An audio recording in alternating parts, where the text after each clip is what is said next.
ট্যারিফের সমস্যাটা শুধু বাংলাদেশের না, আর বাংলাদেশের কম্পিটিটিভ অ্যাডভান্টেজ শুধু ট্যারিফ ছিল না, অনেক কিছুই ছিল। কস্ট অ্যাডভান্টেজে আমাদের অনেকগুলা ফ্যাক্টরি, আমরা আসলে ফ্যাক্টরি অফ প্রোডাকশনের ক্ষেত্রে অনেকগুলাতেই আমাদের কস্ট অ্যাডভান্টেজ আছে। সো ট্যারিফটাও একটা অ্যাডভান্টেজ ছিল, আমি এটা আপনার সাথে এগ্রি করি। বাট সেই ট্যারিফের যেই নতুন সিচুয়েশনটা তৈরি হয়েছে, সেখানে শুধু বাংলাদেশ সাফার করছে না, একসাথে অনেকগুলো দেশ সাফার করছে।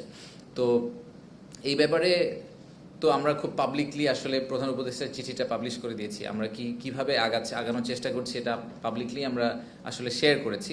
এবং ইনফ্যাক্ট আজকে আমাদের যে ইনভেস্টর গ্রুপ ছিলেন, তারা আমাদের কোরিয়ান ইনভেস্টর গ্রুপ আসলে ক্যাটাগরিক্যালি এটা অ্যাপ্রেইজও করেছেন। ওনারা বলেছেন যে দে ওয়ার কোয়াইট ইমপ্রেসড যে বাংলাদেশ যেই ট্র্যাকটা নিয়েছে এটা একটু খুব কম্প্রিহেন্সিভ তাদের কাছে লেগেছে। তাদের কাছে মনে হয়েছে যে কম্বোডিয়া, ভিয়েতনাম যে রেসপন্সটা করেছিল ওটা একটু হেস্টি ছিল এবং খুব দ্রুত রেসপন্স করার কারণে ওদের চিঠিটা কিন্তু কন্টেন্ট হচ্ছে খালি ওনারা কিছু ট্যারিফে ড্রপ করবেন, এছাড়া কিন্তু ওরকম কন্টেন্ট নাই। বাট আপনি যদি কম্বোডিয়ার চিঠিটার সাথে বাংলাদেশের চিঠিটা মার্ক টু মার্ক চিন্তা করেন, তাহলে আপনি দেখবেন যে আমরা কিন্তু একটা মাল্টিপ্রোন অ্যাপ্রোচে গিয়েছি, যেখানে আমরা বলছি আমরা কিছু ট্রেড ব্যারিয়ার কমানোর চেষ্টা করব, আমরা কিছু ট্রেড ডেফিসিট কমানোর চেষ্টা করব, একই সাথে আমরা ট্যারিফে কিছু সাপোর্ট দেওয়ার চেষ্টা করব। তো আমাদের সাথে ইউএস এম্বাসির খুব ক্লোজ যোগাযোগ আছে।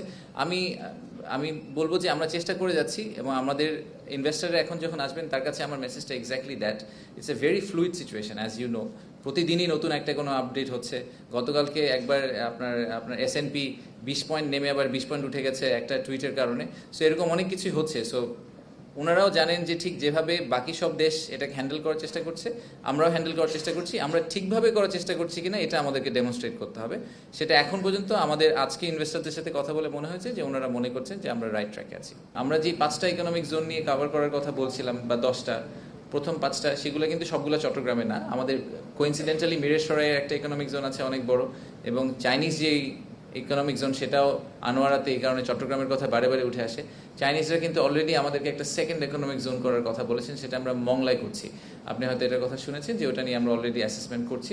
সো ওটাও যথেষ্ট অ্যাডভান্স স্টেজে আছে, এবং প্রিন্সিপালি আমার মনে হয় সরকারের মধ্যে যথেষ্ট ধরনের সাপোর্ট আছে ওটার ব্যাপারে। সো হয়তো ওই ব্যাপারে আপনারা সিগনিফিক্যান্ট ডেভেলপমেন্ট দেখতে পারবেন।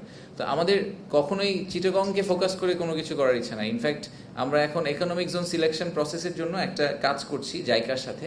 সেখানে আমাদের মূল উদ্দেশ্য হচ্ছে যে ইকোনমিক জোন যখন কাউকে ঘোষণা করা হবে, তখন যাতে শুধুমাত্র ওই ইকোনমিক জোনটাকে অ্যাসেস করেই ঘোষণা না করা হয়, বাকি সবগুলো ইকোনমিক জোনের সাথে তার রিলেশনশিপ কি হবে, এবং ওভারঅল দেশের এমপ্লয়মেন্ট স্ট্রাকচারে আসলে এই জায়গায় ইকোনমিক জোনটা দরকার নাকি অন্য কোনো জিওগ্রাফিক লোকেশনে দরকার, যেখানে আমাদের যে ওয়ার্কফোর্স সেটার অ্যালোকেশন আসলে অন্য জায়গায় আছে, সেটার উপর বেস করে যাতে করা হয়।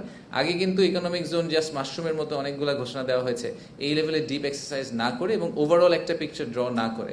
তো সেইখান থেকে আমরা সরে আসার চেষ্টা করছি। আমরা চেষ্টা করছি যে এই একটু স্প্রেড করে আসলে বাংলাদেশে যাতে ইকোনমিক ডেভেলপমেন্টটা হয়, একটা সেন্ট্রালাইজ জায়গায় না হয়। কালকে আপনারা জানেন যে কিছু অনাকাঙ্ক্ষিত ঘটনা ঘটেছে। তো সেই অনুযায়ী আমরা কালকে রাতের থেকেই আমাদের পুলিশ এবং সিকিউরিটি ফোর্সেস পুরো অনেকগুলো জায়গায় রেড করেছে, এবং রেড করার পরে আমরা সকালে আপনাদেরকে একটা আপডেট দিয়েছিলাম যে 49 জনকে অ্যারেস্ট করেছে এবং 2টো কেস হয়েছিল। তো আমাদের একটু আগে 4টা পর্যন্ত আমাদের আপডেট হচ্ছে যে মোট 56 পিপল হ্যাভ বিন অ্যারেস্টেড এবং 4টা কেস হয়েছে। এবং আমাদের এই রেড, আমাদের এই যে যারা যারা এইগুলোতে ইনভলভ ছিল তাদেরকে অ্যারেস্ট করার প্রক্রিয়া চলমান।